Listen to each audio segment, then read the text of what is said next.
ನಮಸ್ಕಾರ ಎಲ್ರಿಗೂ. ಈಗ ನಾನು ಯಾರ ಜೊತೆ ಇದ್ದೀನಿ ಹೇಳಿ? ಬೊಂಬೆ ಮಿಠಾಯಿ ರವಿ ಸರ್, ಹೇಳಿ ಸರ್. ಸರ್ ಬಂದ್ಬಿಟ್ಟು ಇವಾಗ ಏನಂದರೆ, ಇವಾಗ ಇದ್ರ ಬಗ್ಗೆ ಏನಂದರೆ ಹಿಂಗೆ ಈ ಸೌತ್ ಇಂಡಿಯನ್ ಫುಡ್ ಇದು. ಯಾಕಂದರೆ ಇದು ಬ್ರಿಟಿಷ್ ಕಾಲದಿಂದಲೂ ಇದೆ. ಇದು ಬಂದ್ಬಿಟ್ಟು ಇದನ್ನು ನಡ್ಸ್ಕೊಂಡು ಹೋಗ್ತಾ ಇರೋದು ನಮ್ಮ ಬೆಂಗಳೂರಲ್ಲಿ ಬಂದ್ಬಿಟ್ಟು ನಾವು ಮಾತ್ರನೇ. ಓಕೆ. ಈಗ ಬಂದ್ಬಿಟ್ಟು ಒಂದು 6ರಿಂದ 7 ಜನ ಮಾತ್ರ ಹಿಂಗೆ ಬೆಂಗಳೂರಲ್ಲಿ ಸ್ಟೇ ಆಗಿದ್ದೀವಿ ಅಷ್ಟೇ. ಇಲ್ಲಿ ಮಾಡ್ತಾ ಇರೋದ್ರಿಂದ ನಮಗೊಂದು ಹೆಮ್ಮೆಯಾದ ವಿಷಯ ಈ ಒಂದು ಇದು ಫುಡ್ನ. ಅಂದರೆ ನಮ್ಮ ತಾತ ಅವರು, ನಮ್ಮ ಅಪ್ಪ ಅವರು, ನಮ್ಮ ಕುಟುಂಬ, ನಮ್ಮ ಮಾವ, ಅಣ್ಣ ತಮ್ಮಂದಿರು ಎಲ್ಲರೂ ಇದೇ ಬಿಸ್ನೆಸ್ನ ನಾವು ಕಂಟಿನ್ಯೂ ಮಾಡ್ಕೊಂಡು ಹೋಗ್ತಾ ಇದ್ದೀವಿ. ಅಂದರೆ ಈ ಜನ್ರೇಷನಲ್ಲಿ ಈಗ ಬಂದ್ಬಿಟ್ಟು ಸ್ವಲ್ಪ ಕಡಿಮೆ ಆಗ್ತಾ ಹೋಗ್ತಾ ಇದೆ. ಯಾಕಂದರೆ ಇವಾಗ ಬಂದ್ಬಿಟ್ಟು ಏಜ್ಡ್ ಪರ್ಸನ್ ಅಂದರೆ ನಮ್ಮ ತಂದೆಯವರು, ಅವ್ರಿಗೊಂದು ಇವಾಗ ಒಂದು 50 ವರ್ಷ ಇದೆ, ಅಂದರೆ ಅವ್ರಿಗೊಂದು 40 ವರ್ಷ ಎಕ್ಸ್ಪೀರಿಯೆನ್ಸ್ ಇದೆ.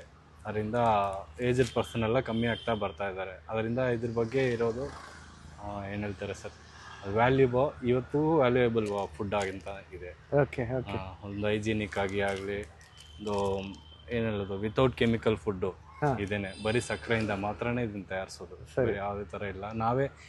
ನಾವೇ ತಯಾರಿಸಿ ನಾವೇ ಮಾರ್ತಾ ಇದೀವಿ ಸರ್.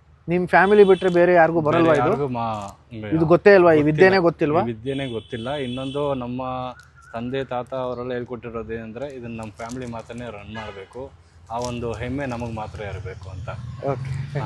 ಈ ಥರದ ಒಂದು ಅಮೂಲ್ಯವಾದಂಥ ವಿದ್ಯೆಗೆ, ಕಲಾವಿದರುಗಳಿಗೆ ತಮ್ಮ ಹಾರೈಕೆ, ಆಶೀರ್ವಾದ, ಪ್ರೋತ್ಸಾಹ ಇರಲಿ ಅಂತ ನಾನು ಈ ವಿಡಿಯೋ ಮುಖಾಂತರ ತಮ್ಮಲ್ಲಿ ಕಳಕಳಿಯಿಂದ ಕೇಳ್ಕೊತೀನಿ. ಏನಂದರೆ, ಇನ್ನೊಂದು ಬಂದ್ಬಿಟ್ಟು ಸ್ವಲ್ಪ ಸಹಕರಿಸಿದರೆ ಈ ಥರ ಫುಡ್ನ ಒಳ್ಳೆಯದು. ಯಾಕಂದರೆ ಈ ಥರ ಡೈರಿ ಮಿಲ್ಕು ಅದು ಇದು ಅನ್ನೋದಕ್ಕಿಂತಲೂ ಇದು ನಮ್ಮ ಇಂಡಿಯಾ ಒಳ ಒಂದು ಏನಿದೆ, ಸೌತ್ ಇಂಡಿಯಾ ಒಂದು ಫುಡ್ ಅನ್ನೋದರಿಂದ ಸ್ವಲ್ಪ ಸಹಕರಿಸ್ಬೇಕು ಇದನ್ನು. Thank you. ನಮಗೆ ಬೇಕಾಗಿದ್ದು ಅದೇ, ನಿಮ್ಮ ಮನಿ ಆಗಲಿ ಬೇರೆ ಆಗಲಿ ಮತ್ತೊಂದಾಗಲಿ ಸೆಕೆಂಡ್ರಿ, ಇದನ್ನು ಸಹಕರಿಸಿದ್ರೆ ಒಳ್ಳೆಯದು. Thank you. ತಗೊಂಡು ಟೇಸ್ಟ್ ಮಾಡಿ ನೋಡಿ. ಯಾಕಂದರೆ ಈಗಿನ ಜನ್ರೇಷನ್ಗೆ ಇದು ತುಂಬ ಸಿಗೋದು ಕಷ್ಟ. ಸಿಕ್ಕಿದ ಜಾಗದಲ್ಲಿ ಬಿಡಬೇಡಿ. Thank you. ಇದು ನಂಬರು ತಗೊಳ್ಳಿ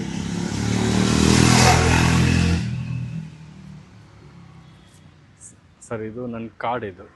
ಓಕೆ. Thank you.